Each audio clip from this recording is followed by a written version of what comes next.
animals, these frogs, that occur on these two islands probably only occur here because there are no mammalian predators there at all. So they have evolved with no mammalian predators, and we feel that they are unable to coexist in the presence of these introduced mammalian predators. These black triangles on the North Island and on the top of the South Island there indicate where we've found bones or fossil records of the species on the mainland. And as far as we can tell, and I would love to be proven wrong, there are no populations of this species on the North or South Islands at all. And we're still looking. There's lots of very good areas that are quite likely to house frogs, but every time we go there we have been unable to find these frogs, even for experts who know what they're looking for. These guys nearly became extinct on Stevens Island. They were restricted to an old rocky boulder, which I feel was just not suitable for mammalian predators, so they managed to hang on. We've restored the vegetation on Stevens Island, and they're doing quite well now, and as I say, we've moved some to Nuka Waiata, and they seem to be recovering well. Again, fully terrestrial as much as we know. Nobody has ever seen them breed in the wild, so we're not 100% sure of what happens in the wild, but they're probably fully terrestrial, very likely to have an Archie's type of breeding behavior where the male looks after the eggs and the babies when they hatch. Maud Island frog used to be synonymized with the Steve Hamilton's frog on Stevens Island until 1998, when some biochemical evidence suggests that this should be a separate species. So they only occurred naturally on Maud Island, which again is in the Marlborough Sounds. It's a small island over here that there's about 30,000 to 40,000 individuals on that island. We have fairly good data there from Ben Bell, who spent a lot of time monitoring the population on the island. And as I said in the introduction, some of those animals have been identified there over 37 years ago, and they're still there. We've carried out a couple of translocations, moving them because there have been so many of them. We've moved them to Motuara Island and to Long Island, and more recently we've done a mainland transfer to Karori Wildlife Sanctuary, where they are currently doing pretty well in enclosures. Unfortunately, in Karori, the only mammalian predator there are mice, and the ones that we released outside the enclosures have disappeared, and we're not sure if they've dispersed or whether they've succumbed to mouse predation. So we're not sure if these animals can actually survive in the presence of these introduced mammalian predators. These frogs are quite large. They get up to 50 millimeters for a New Zealand frog anyway, and they're fully terrestrial. Again, they've never been observed breeding in the wild on Maud Island. Nobody's even seen them in Amplexus on Maud Island.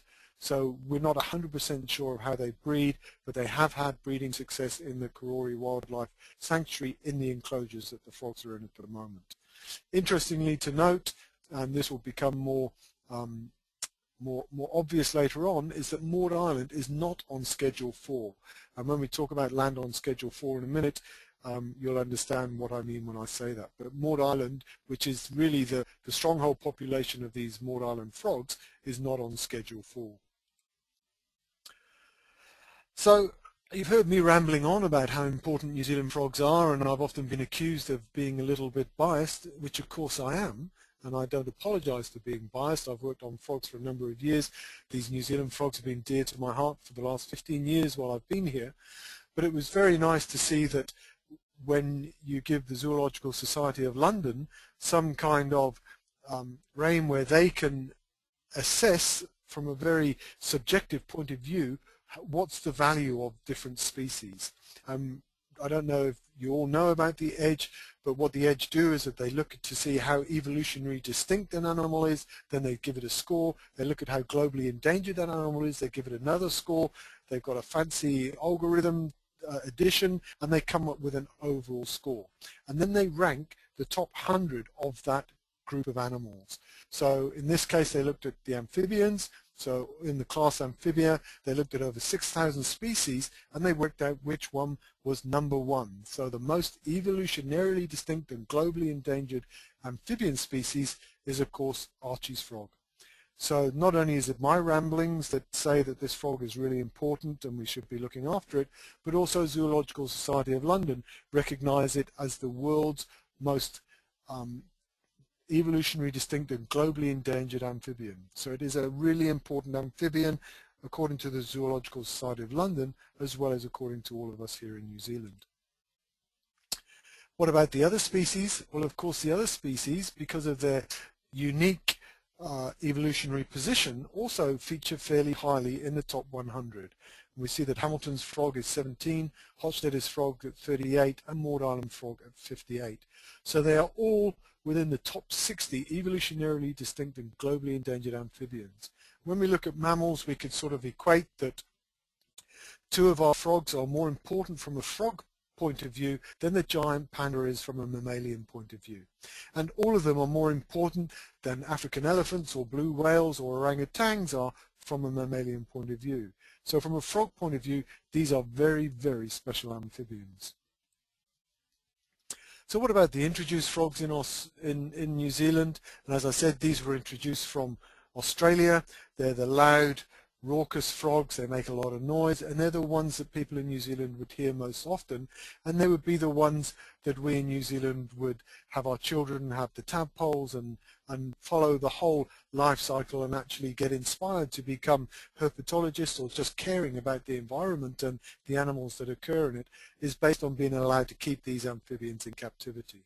So we have the rather large and quite voracious southern bell frog here. And interestingly enough, if we look at it on the IUCN, it's endangered. So in its native land of Australia, this is an endangered species that we have almost in our gardens in New Zealand in certain cases. The green and golden bell frog only occurs on the northern part of the North Island, and again it's listed by the IUCN as vulnerable, and it is quite common. And there are several places in New Zealand where both of these species occur at the same pond, and they even hybridize. The other one that is very common down here in Dunedin, in the southern part of New Zealand, is this brown tree frog, which is also known as Litoria ewingi. And this frog is quite common in ornamental ponds in people's gardens, and it's one of the only southern hemisphere frog that we know of that can actually withstand being frozen totally solid. So we know about Rana sylvatica in North America that can withstand being frozen solid, but this is the only southern hemisphere frog that we know of that can be frozen solid, and I've had several students work on how it can actually do this and survive. It's a winter breeder. The winters down here in Dunedin get fairly harsh, where we get several days of very cold weather, and as I said, these frogs can freeze solid and then be thawed out and can be perfectly healthy. So we've talked about the Amphibian Extinction Crisis, and many of you know about this, but if we were to look at why frogs are in trouble, we find that we can link that there are these high-risk habitats, things like forests, stream habitats, and high altitude. And remember what I was telling you about with the habitat of our Archies and Hochdetter's frogs. They are all in forests. The Hochdetter's is in the stream habitat, and Archies are often very close to stream habitats, and they're all in high altitude. They don't occur much below 400 meters. So that they are in a high-risk habitat. The causes, we know in New Zealand and throughout the world, and of course these are global figures, that habitat loss has caused the extinction or the decline of over 183 amphibian species, and habitat loss is a big thing in New Zealand, and that's what we're going to be concentrating on in today's webinar. So what about Archie's frog's decline? And one of the things that we found, and this is the fantastic data from Ben Bell, this is probably some of the best long-term monitoring on frog populations in the world. Ben has been going back to these same plots for nearly 40 years. Since the 1970s, he's been going back there monitoring these frogs. And it's only because of his